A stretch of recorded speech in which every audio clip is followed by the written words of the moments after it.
my whole club aesthetic is simple but indecent, you know. I mean, like, my dress is going to be simple, but it has to be a little bit indecent, because what is the point? I have to show skin. I don't care what anybody says. So I was standing there hoping to lose the police, and then when I realized that that is not cover enough, because now everybody's just scattering up and down, and I do not want to get arrested again. What up, guys? Welcome back to my channel. Today I'm going to try my best to do a story time, because when it comes to storytelling, I have serious ADHD and it's really difficult for me to stay on track with my story. So I'm going to try. I even did some mantra before this whole video so that I should stay focused and deliver the story. Anyways, before I get started or anything, you know the drill. Subscribe if you're a newbie, and for my returning subscribers, thank you very much. Okay. That's the sound of the police. Whoop, whoop. That's the sound of the beast. Whoop, whoop. That's the sound of the police. Today's story, as you read from the title, is how I escaped going to prison. Your girl would have been an ex-convict by now, and that is no joke. Like, seriously, that's not a joke. Anywho, so here's the story.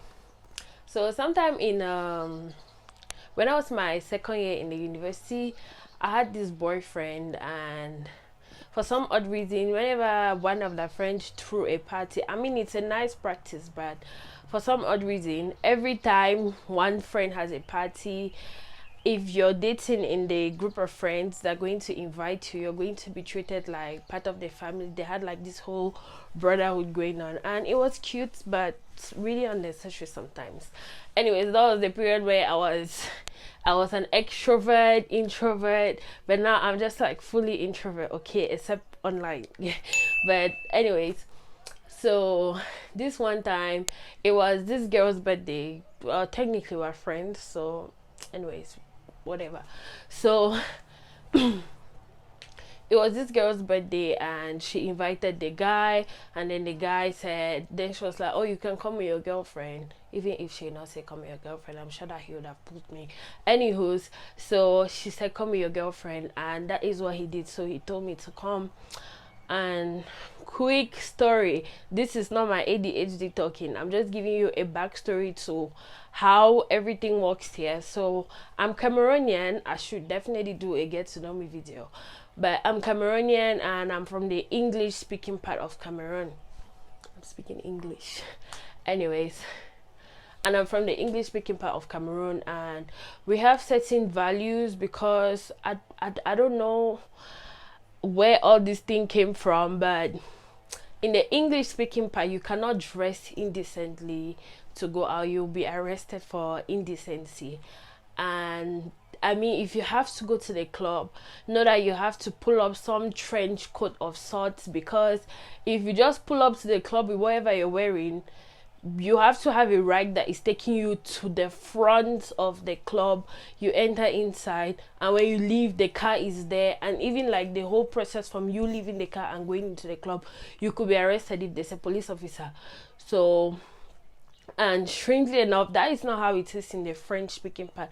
The French speaking part, you can do whatever thing you want to do, and it's just even more funny because yeah, in the English speaking part, we have mostly French police, if not all, mostly. Or if I thought we have English police, they will be French speaking English, or English people trying to speak French, which is like a whole messed up thing, but that is how it is in my country. Okay, anyway, so I was with my friend. I called my friend, this my other friend who knew the girl, because you know I don't want to go showing up there like being the guy, like just going there for my boyfriend and everything. It would be really odd. So I called this my other friend who knows this girl, and she was going for the party. So I was like, okay, we're going to hang out in case, because you know guys, they can go there and start doing that weird dancing, the whole Arafat Zoropoto, what even was trending then. What was trending then? I don't know. Whatever dance was trending then. You know, when you go to a party, at some point, it's just going to be like everybody's going to shift. Then guys are going to show how they can dance and whatnot. Like, it's fucking social in here. But anyways, so I was just like, if that time comes, I'm just going to chill with my girls and everything. So I called this my friend. She was like, yeah, sure, let's meet up. So I take my dress. I was wearing, because my whole club aesthetic is simple but indecent, you know. I mean, like, my dress is going to be simple, but it has to be a little bit indecent, because what is the point? I have to show skin. I don't care what anybody says.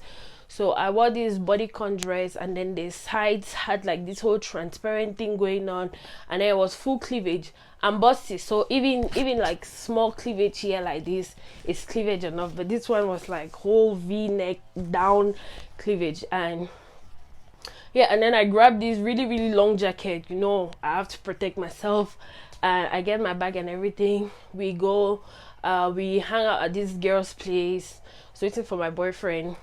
And then he came, and we went together to the girl's house, because it was, first of all, like, you go to her house and then you leave from her house. We go to her house because she had like cake, snacks and everything. So you go there, you eat cake, you do everything, and then from there we leave and go to the club to drink, dance, do whatever. And so we go, we eat cake, we talk for a while. The guys make arrangements, and then they're like, okay, shoot, let's go, it's time to go. We go to the road, we get a taxi. And all this time, because I was going to the club and from there I was going home, I wasn't really, because there's no whole point, like, you go to the club and you're wearing this whole jacket situation. So I was holding my jacket in my hand, and then I was with my friend. I don't know if she was, let's just say her name is, oh god, I'm bad at fake names. Let's say her name is Ruby. So I'm my friend Ruby, and we get a taxi, and we're standing in front of the club. We're waiting for, because there were many of us. So some of us took the first taxi, there was another taxi, and then there was another taxi. So we get a taxi, and then Ruby's like, she wants to chew gum, and I'm like, yeah, sure, let's chew gum. So the only people who sold around the club were at the opposite end of the road. So we took a taxi, we crossed like so we like walked across and went to the road. We got gum, and then when we were coming back, this is where things get interesting. When we were coming back, you know, like, somewhere our road has 2 lanes. I don't know if that's what, one going up, one going down. So when we're coming down, the one going up, there's this white car, because usually we're always on the lookout for police cars and everything. So there's this white car, and the person in the car is like, arrêtez-vous. That's like, stop there. So my friend's like, hey. So we look, the car is moving, so we look into the car. All this happened in like a very short period of time. So the car is moving, there's like arrêtez-vous, and then you just glancing, you're seeing army people under cap and everything. You're like, Jesus Christ, I'm going to get arrested. So I'm like, so I look to Ruby, and Ruby is wearing a black dress, and it was short, so she had like a pantyhose situation, but the pantyhose was nude. And if you were maybe from afar, you would think that it was just a short dress. So I'm like, hey, let's just, you know, let's walk slowly across, you know, fast walking. We're moving slowly, but we're actually moving fast. And then when we reach in front of the club, we can just like mix in the crowd, and everything is going to happen. So she's like, yeah, sure, let's do that. So I'm fast walking, and then I'm looking at everybody, not trying to alert people, because if you alert, everybody's just going to run up and down. Who knows what kind of illegal shit is going on down there.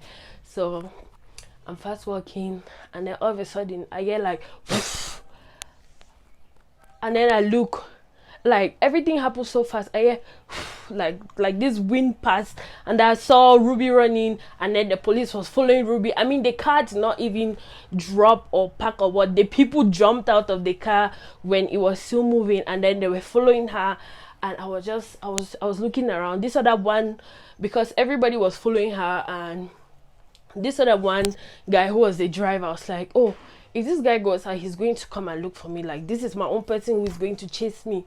So what I do is, by the club, snack bar, whatever, by that place, there's a hotel, and there are always cars parked in front there.